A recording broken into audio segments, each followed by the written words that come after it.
There are moments in history when the fate of nations depends not on mighty continents or great armies, but on a single, lonely rock surrounded by the endless sea. The year was 1565. The Mediterranean burned beneath the summer sun, and the mightiest empire in the world had fixed its gaze upon a small, defiant island, Malta. Here, faith would collide with fury, and human courage would be tested beyond imagination. What followed was not merely a siege, it was a reckoning. A clash in which every cannon blast seemed to echo through civilization itself, where the few stood against the many with nothing but faith, stone, and fire to defend them. By the spring of 1565, the Mediterranean, crossroads of empires, faiths, and ambitions, braced itself for a storm unlike any it had ever seen. On one side stood the Ottoman Empire, its dominions stretching from the deserts of Persia to the gates of Vienna, ruled by the formidable Sultan Suleiman the Magnificent. Though in his 70s, his name still inspired fear across 3 continents. On the other side, clinging to the rocky shores of Malta, stood a brotherhood of warrior monks, the Knights Hospitaller, the last remnants of Crusader chivalry in a sea dominated by the crescent moon. For years, the Knights had been a thorn in the Sultan's pride.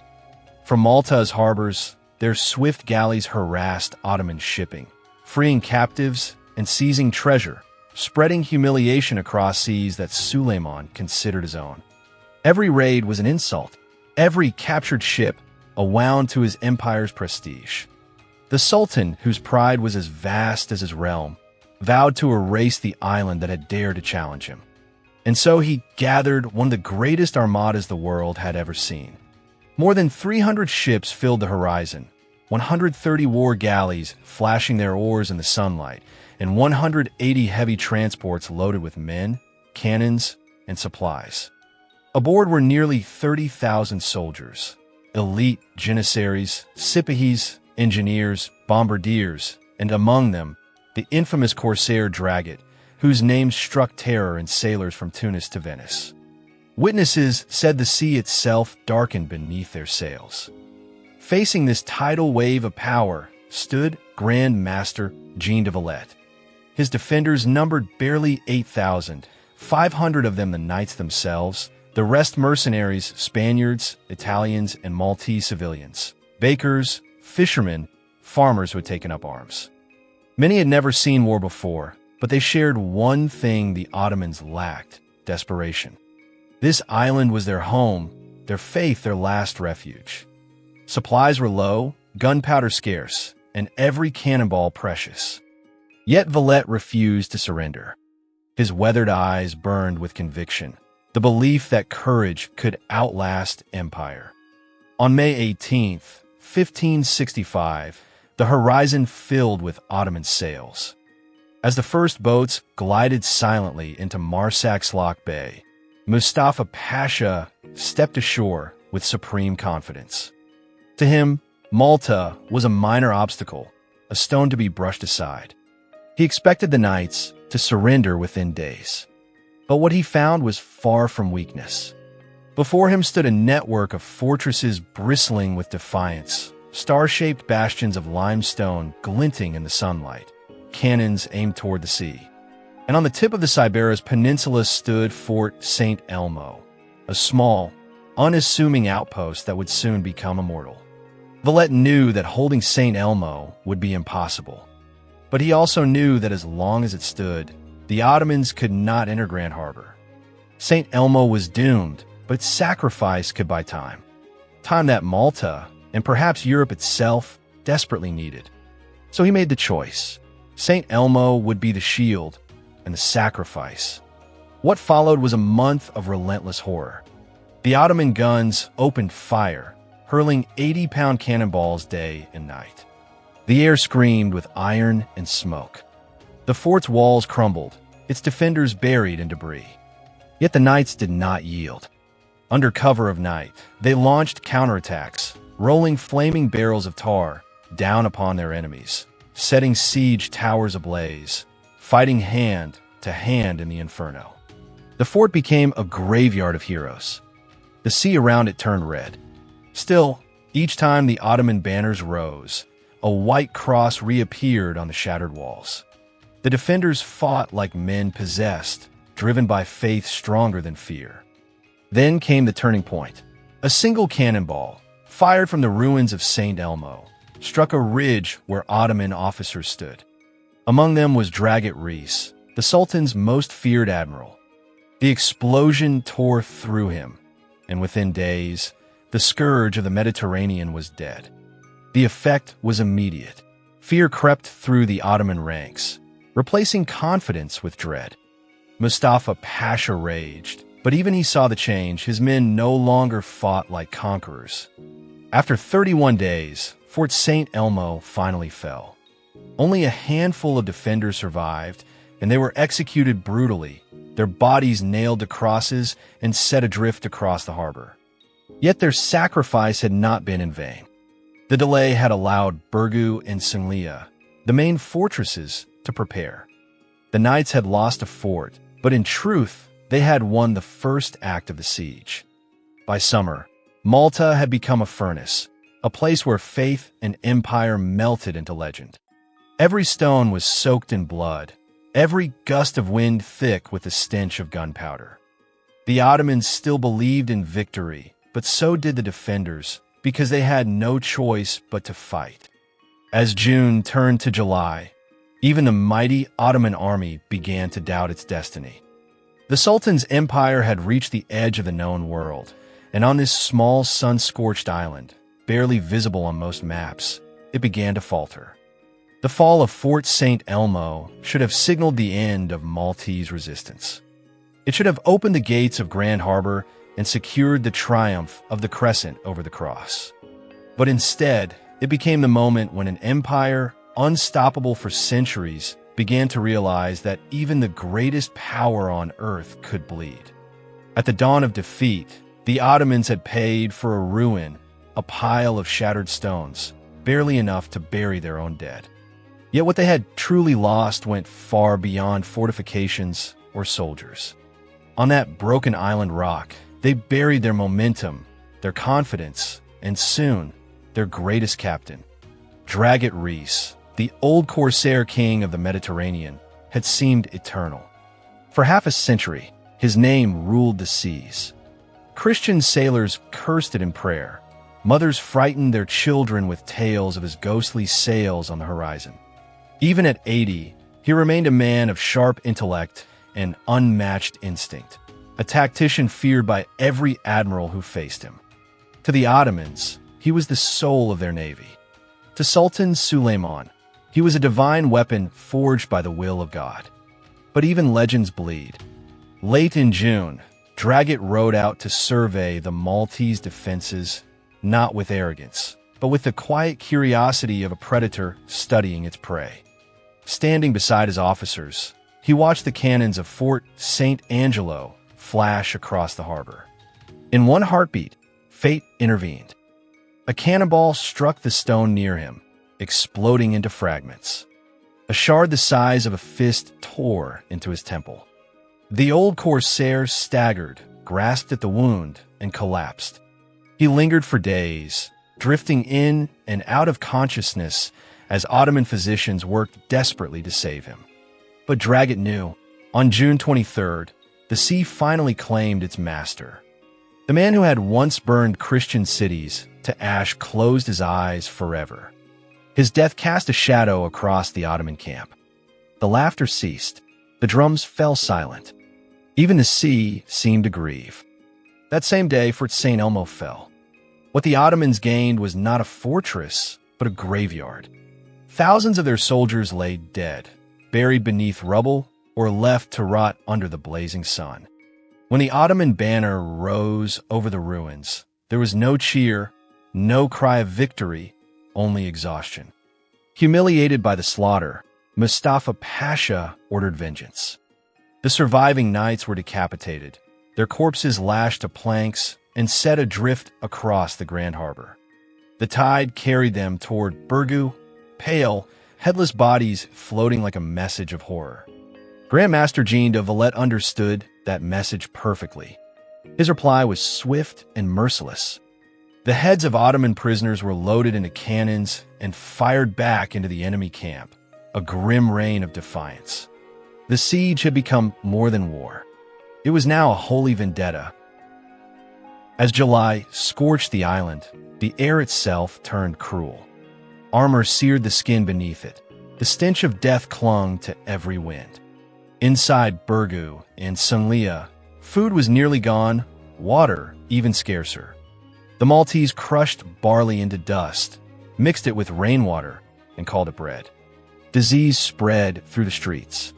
Yet behind hollow eyes, the defenders still carried aflame the belief that somehow they could endure the impossible.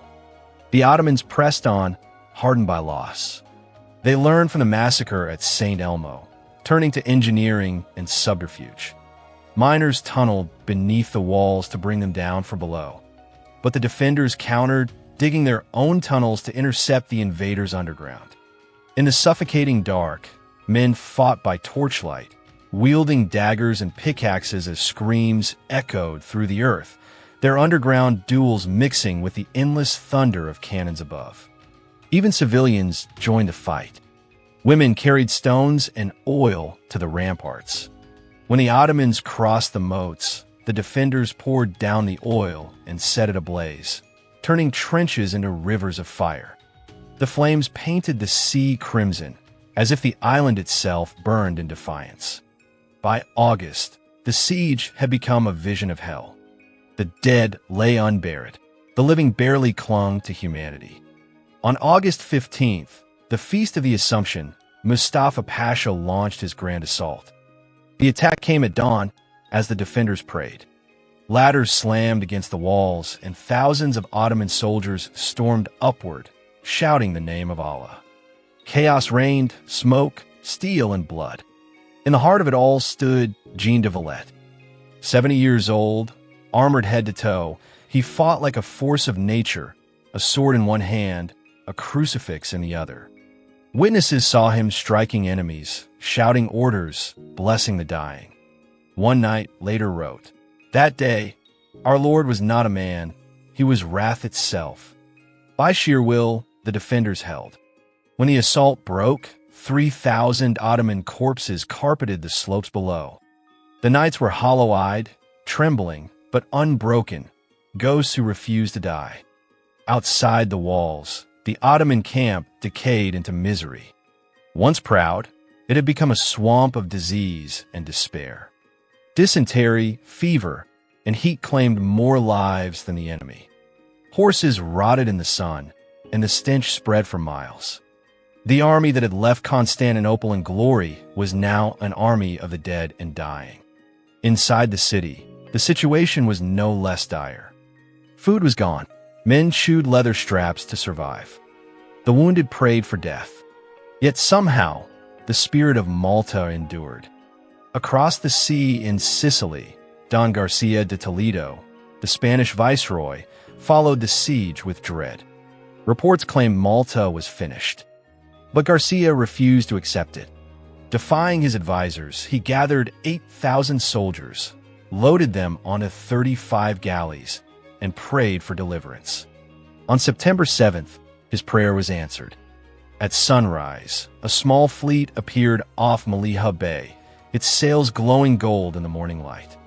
The banners of Spain danced on the breeze. To the starving defenders, it was salvation. To the Ottomans, it was doom. Panic rippled through the Ottoman camp. Rumors spread like wildfire. A vast Christian army, a holy league rising from Sicily. Mustafa Pasha, desperate, ordered one last assault to salvage victory. But his men were broken.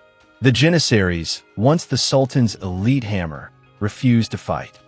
They had seen too much horror, too much death. Their courage was gone. And so, beneath the same merciless sun that had witnessed their triumphs, the greatest army of its age faltered. The mighty Ottoman Empire, master of the Mediterranean, turned its sails away, retreating from an island barely 20 miles wide. Dawn broke over Malta on September 11th, 1565, a pale light glinting off shattered cannon and smoking ruins. The once thunderous Ottoman camp lay eerily silent. Rows of tents sagged and burned, and the smell of wet ash mingled with the salt wind. In that stillness came an order that few could have imagined possible: retreat. The greatest army on earth, the undefeated power that had crushed Constantinople, swept through Hungary, and terrified all of Europe, was leaving. Men moved like ghosts. They smashed their remaining guns with iron hammers, spiked the barrels so the knights could never fire them again. Piles of powder and broken muskets were thrown into the flames. Horses, too weak to move, were cut loose or shot. By midday, black columns of smoke curled toward the heavens, the empire's pride burning away in its own ashes. When the last sails vanished over the horizon, Malta stood in stunned silence. Then, as if a dam had broken, the island erupted in disbelief and prayer. Church bells rang across the ruins. Men wept openly in the streets. From the palaces of Madrid to the markets of Krakow, Europe felt the tremor. After 4 long months of unbearable suspense, a collective breath exhaled. The impossible had happened. The Ottoman Empire had been defeated. The cost was staggering. Ottoman casualties were immense, 10,000 at the very least, with some chroniclers claiming 30,000. Entire regiments had been swallowed by Malta's rocky soil. The defenders suffered no less. A third of the Maltese population lay dead, villages reduced to dust, and the survivors scarred in both body and spirit. Among the knights, 250 of their finest had fallen, the very heart of the order. And yet, amid all the loss, one truth echoed louder than any church bell. The invincible empire had been stopped, not by a grand coalition of nations, but by a handful of men and an island of limestone. For over a century, since the fall of Constantinople, the Ottomans had seemed unstoppable. They had crushed crusades, humbled kings, and ruled the seas from Alexandria to Algiers.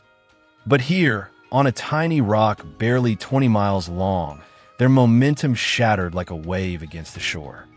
It was a defeat that shook the world. Across Europe, pamphlets spread the news faster than wildfire. In Venice, printers worked day and night producing woodcut maps of the siege. In Paris, poets compared Jean de Valette to Leonidas of Thermopylae. In Spain, sailors toasted the Iron Grandmaster. In every Christian court across the continent, rulers looked east and whispered the same thought: the tide can be turned. Voltaire would later remark, "Nothing is better known than the Siege of Malta."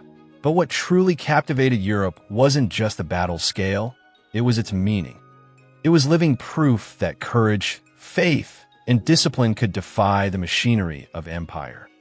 Jean de Valette, the aging commander whose name now stood beside Alexander and Caesar, wasted no time in securing Malta's future. From the ruins of war, he began building a city that would stand as both fortress and symbol, a place no invader could ever breach again. They called it Valletta. Built atop the ridge where Ottoman cannon once stood, Valletta became Europe's first planned city north of the Alps. Its streets were aligned to catch the sea breeze and the morning light. Its bastions angled to deflect cannon fire. Its churches rose from the same stone that had sheltered the knights. Every arch, every wall, every tower was a vow that Malta would never again fall. The victory reshaped the Mediterranean. For the first time, the Ottomans were forced to confront the limits of their power. Never again would they attempt to invade Italy or the western coast of Europe. Instead, their focus shifted east toward Persia and the endless wars with the Safavids, and south toward the deserts of North Africa, where their strength slowly bled away. Malta's defiance accomplished what decades of crusades had failed to do. It turned the tide of Ottoman expansion. The empire that had once rolled forward like an unstoppable tide now began to swirl and retreat, drawn into wars it could never truly win. But the wound Malta inflicted was not just military, it was personal. In Constantinople, the news struck Suleiman the Magnificent like a blade. The Sultan who had ruled half the known world, who had conquered empires and reshaped continents, was now an old man haunted by defeat at the hands of a few thousand men. Chroniclers say that in his final months, he grew quiet and distant, his pride dimmed by that one name he could not forget. A year later, during his campaign in Hungary, Suleiman's body gave out. His soldiers found him lifeless in his tent, seated upright on his throne, his lips said to have whispered a single word, Malta. Whether truth or legend, it captured what the island had become, a ghost that would haunt the empire for generations. Meanwhile, Malta rose from its ashes. The knights, once impoverished and fading into obscurity, became living legends.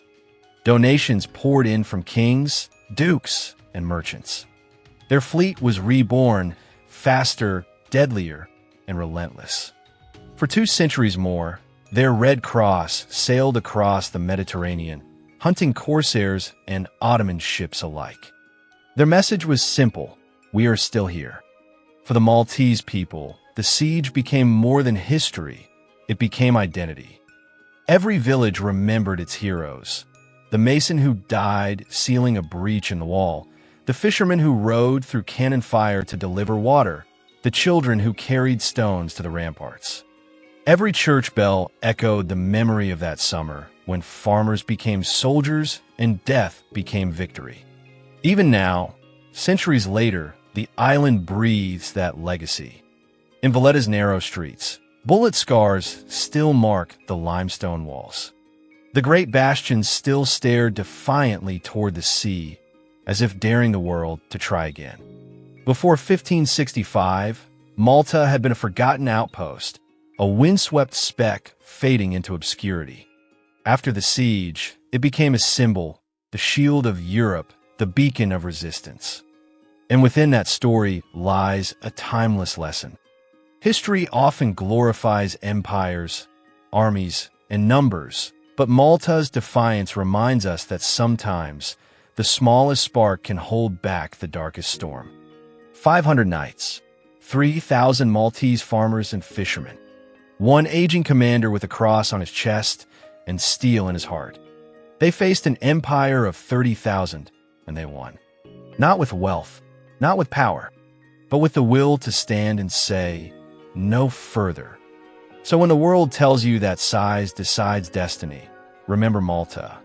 Remember that even the mightiest can fall before the courage of the few. That faith, unity, and unbreakable resolve can change the course of history. Because the Siege of Malta was more than a military triumph, it was the victory of the human spirit. And through the centuries, that spirit still whispers to all who listen, stand your ground, no matter the odds.